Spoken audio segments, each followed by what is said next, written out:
Welcome to Bengali exam study. আজ আমরা 23 এবং 24 জানুয়ারি যে সমস্ত ইম্পর্টেন্ট কারেন্ট অ্যাফেয়ার্স আছে সেগুলো নিয়ে ডিসকাস করব। প্রতিদিন মর্নিংয়ে আমরা আমাদের এই কারেন্ট অ্যাফেয়ার্সের ভিডিও আপলোড করি। তোমরা যদি কন্টিনিউ আমাদের এই ভিডিওগুলি দেখো তাহলে কারেন্ট অ্যাফেয়ার্স রিলেটেড সমস্ত কম্পিটিটিভ এক্সামে তোমাদের আর কোনো প্রবলেম থাকবে না।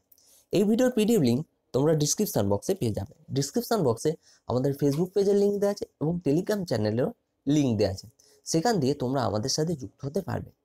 তো চলো আজকের ভিডিও শুরু করা যাক। কারেন্ট অ্যাফেয়ার্সের প্রথম প্রশ্ন আছে, এডলমেন্ট ট্রাস্ট ব্যারোমিটারের রিপোর্ট অনুযায়ী 2019-তে গ্লোবাল ট্রাস্ট ইন্ডেক্সে কোন দেশ শীর্ষস্থানে রয়েছে? গ্লোবাল ট্রাস্ট ইন্ডেক্সে শীর্ষস্থানে রয়েছেন চীন। অপশন নম্বর এ এর সঠিক অ্যান্সার। চীন রয়েছেন শীর্ষস্থানে। এই রিপোর্টটি কে জারি করেছেন? এডলমেন্ট ট্রাস্ট ব্যারোমিটার এই রিপোর্টটি জারি করেছেন। যেহেতু চীন শীর্ষস্থানে রয়েছেন, চীন সম্পর্কে কী কী ইম্পর্টেন্ট আমরা সেগুলো দেখে নেব। ম্যাপে দেখো চীন, চীনের ক্যাপিটাল বেইজিং, চীনের কারেন্সি রেনমিনবি এবং চীনের প্রেসিডেন্ট শি জিনপিং। সম্প্রতি চীনের কারেন্সি রেনমিনবির উপর আধারিত পান্ডা বন্ড জারি করেছেন পাকিস্তান। এই প্রশ্নটা কিন্তু মোস্ট ইম্পর্টেন্ট, পরীক্ষায় আসতে পারে যে পান্ডা বন্ড কোন দেশ জারি করেছে? পান্ডা বন্ড জারি করেছেন চীন। কিংবা প্রশ্নটা ঘুরিয়েও দিতে পারে যে পান্ডা বন্ড কোন দেশের কারেন্সির সাথে যুক্ত? এটি চীনের কারেন্সি রেনমিনবির সাথে যুক্ত। চলো নেক্সট প্রশ্ন আছে, সম্প্রতি কাকে সাংসদ রত্ন পুরস্কারে পুরস্কৃত করা হয়েছে? সাংসদ রত্ন পুরস্কারে পুরস্কৃত করা হয়েছে অনুরাগ ঠাকুরকে। অপশন নম্বর বি এর সঠিক অ্যান্সার। ইনি হচ্ছেন অনুরাগ ঠাকুর, যিনি সম্প্রতি সাংসদ রত্ন পুরস্কারে পুরস্কৃত হয়েছেন। ইনি কোথাকার সাংসদ? ইনি হিমাচল প্রদেশের সাংসদ। এবং এই পুরস্কারটি প্রথম প্রদান করা হয়েছিল 2010 সালে। কার দ্বারা প্রদান করা হয়েছিল? পূর্ব রাষ্ট্রপতি এপিজে আব্দুল কালাম দ্বারা এই পুরস্কারটি প্রথম 2010 সালে প্রদান করা হয়েছিল। এবং সম্প্রতি হিমাচল প্রদেশের সাংসদ অনুরাগ ঠাকুর এই পুরস্কারে পুরস্কৃত হয়েছেন। যেহেতু এখানে হিমাচল প্রদেশের কথা এসেছে, ম্যাপে দেখো হিমাচল প্রদেশ। হিমাচল প্রদেশের ক্যাপিটাল কি? এর ক্যাপিটাল সিমলা। এর মুখ্যমন্ত্রী জয়রাম ঠাকুর এবং গভর্নর আচার্য দেবব্রত। এখানে এসেছিল পূর্ব রাষ্ট্রপতি এপিজে আব্দুল কালামের কথা। তোমরা কি কমেন্ট বক্সে জানতে পারবে যে এপিজে আব্দুল কালাম ভারতের কততম রাষ্ট্রপতি ছিল? পারলে তোমরা এটি কমেন্ট বক্সে জানিও। চলো নেক্সট, ইউনিসেফ দ্বারা কোন স্থানকে 2020 সালের মধ্যে বাস্তুকলার বিশ্ব রাজধানী ঘোষিত করা হবে? বাস্তুকলার বিশ্ব রাজধানী ঘোষিত করা হবে ব্রাজিলের ক্যাপিটাল রিও দি জেনিরোকে। অপশন নম্বর ডি এর সঠিক অ্যান্সার। এটি হচ্ছে ব্রাজিলের ক্যাপিটাল রিও দি জেনিরো, যাকে ইউনিসেফ 2020 সালের মধ্যে বাস্তুকলার বিশ্ব রাজধানী ঘোষিত করবে বলে ঘোষিত করেছেন। এখানে বাস্তুকলার কথা এসেছে। বাস্তুকলা বলতে কি? বাস্তুকলা বলতে বোঝাচ্ছে যে আর্কিটেকচারের বিশ্ব রাজধানী ঘোষিত করা হবে রিও দি জেনিরোকে। আজকের ভিডিও টার্গেট 200 লাইক। ভিডিওটি ভালো লাগলে তোমরা লাইক করো, কারণ তোমরা লাইক করলে আমরা উৎসাহিত হই। চলো নেক্সট প্রশ্ন আছে, সম্প্রতি কোন আইআইটি আর্টিফিশিয়াল ইন্টেলিজেন্সের সম্পূর্ণ বিটেক কোর্স শুরু করেছেন? সম্প্রতি আইআইটি হায়দ্রাবাদ আর্টিফিশিয়াল ইন্টেলিজেন্সের সম্পূর্ণ বিটেক কোর্স শুরু করেছেন। অপশন নম্বর বি এর সঠিক অ্যান্সার। ভারতে এই প্রথম কোনো আইআইটি আর্টিফিশিয়াল ইন্টেলিজেন্সের সম্পূর্ণ বিটেক কোর্স শুরু করেছেন এবং বিশ্বের মধ্যে এই তৃতীয় কোনো ইনস্টিটিউট সম্পূর্ণ বিটেক কোর্স শুরু করেছে। এবং এই বিটেক কোর্স শুরু করছে ভারতের মধ্যে আইআইটি হায়দ্রাবাদ। সম্প্রতি জার্মানি কোন ইরানি এয়ারলাইন্সের উপর প্রতিবদ্ধকতা জারি করেছে? সম্প্রতি জার্মানি মোহান এয়ার ইরানি এয়ারলাইন্সের উপর প্রতিবদ্ধকতা জারি করেছেন। অপশন নম্বর এ এর সঠিক অ্যান্সার। এখানে দেখো মোহান এয়ারের কথা এসেছে। মোহান এয়ার হচ্ছে ইরানের সেকেন্ড লার্জেস্ট এয়ারলাইন এবং ইরানের প্রথম লার্জেস্ট এয়ারলাইন্স কোনটি? প্রথম লার্জেস্ট এয়ারলাইন্স হলো ইরান এয়ার। এখানে এসে ইরান এবং জার্মানির কথা। ইরান সম্পর্কে কি কি ইম্পর্টেন্ট? ম্যাপে দেখো ইরানের ক্যাপিটাল তেহরান। ইরানের কারেন্সি ইরানিয়ান রিয়াল এবং প্রেসিডেন্ট হাসান রুহানি। ইনি হচ্ছেন ইরানের প্রেসিডেন্ট হাসান রুহানি। এবার আসছে জার্মানির কথা। জার্মানির ক্যাপিটাল বার্লিন। জার্মানির কারেন্সি ইউরো এবং জার্মানির প্রেসিডেন্ট ফ্রাঙ্ক ওয়াল্টার স্টেনমায়ার। চলো নেক্সট প্রশ্ন আছে, সম্প্রতি বিশ্বের প্রবীণতম ব্যক্তি মাসাজো নোকোকা নিহত হয়েছেন। তিনি কোন দেশের বাসিন্দা ছিলেন? মাসাজো নোকোকা বাসিন্দা ছিলেন জাপানের। অপশন নম্বর সি এর সঠিক অ্যান্সার। এই মাসাজো নোকোকা ছিলেন 113 বছর বয়সী একজন বয়স্ক, যিনি সম্প্রতি নিহত হয়েছেন এবং ইনি জাপানের বাসিন্দা ছিলেন। তো এখানে জাপান এসে, জাপানের ক্যাপিটাল টোকিও, জাপানের কারেন্সি জাপানিজ ইয়েন এবং জাপানের প্রধানমন্ত্রী শিনজো আবে।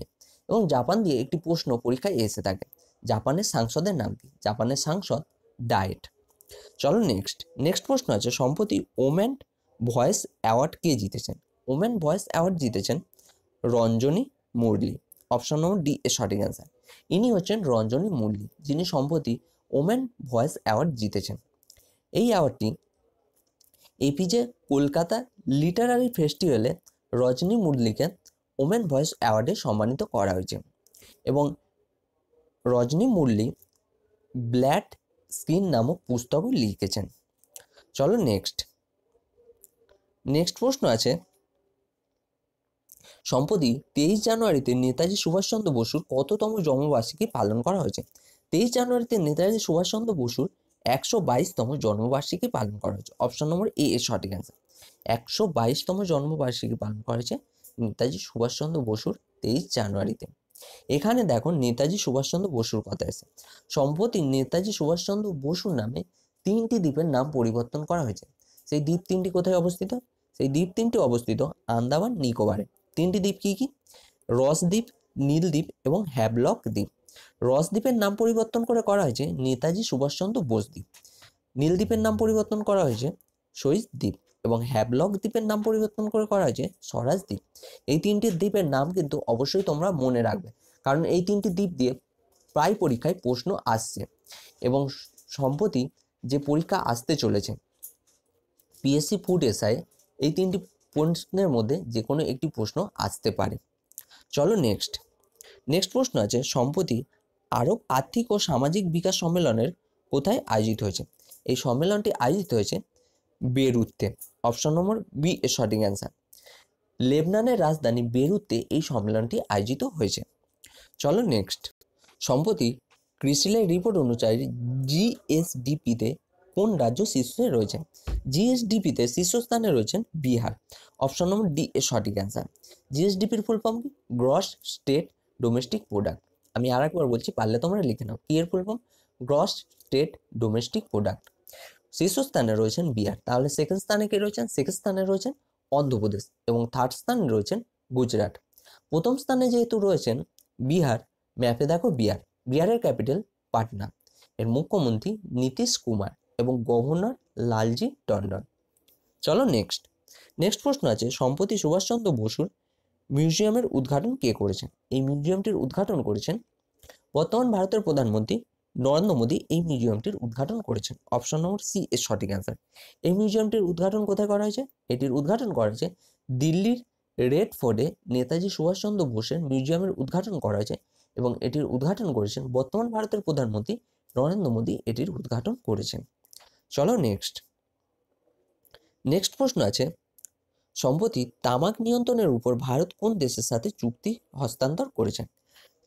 তামাক নিয়ন্ত্রণের উপর ভারত সম্প্রতি চীনের সাথে একটি চুক্তির উপর হস্তান্তর করেছেন। অপশন নম্বর ডি সঠিক অ্যান্সার। নেক্সট প্রশ্ন আছে, সম্প্রতি ICC cricket player of the ইয়ার পুরস্কারে কাকে সম্মানিত করা হয়েছে? সম্প্রতি ICC cricket player of the ইয়ারে সম্মানিত করা হয়েছে বিরাট কোহলিকে। অপশন নম্বর বি এর সঠিক অ্যান্সার।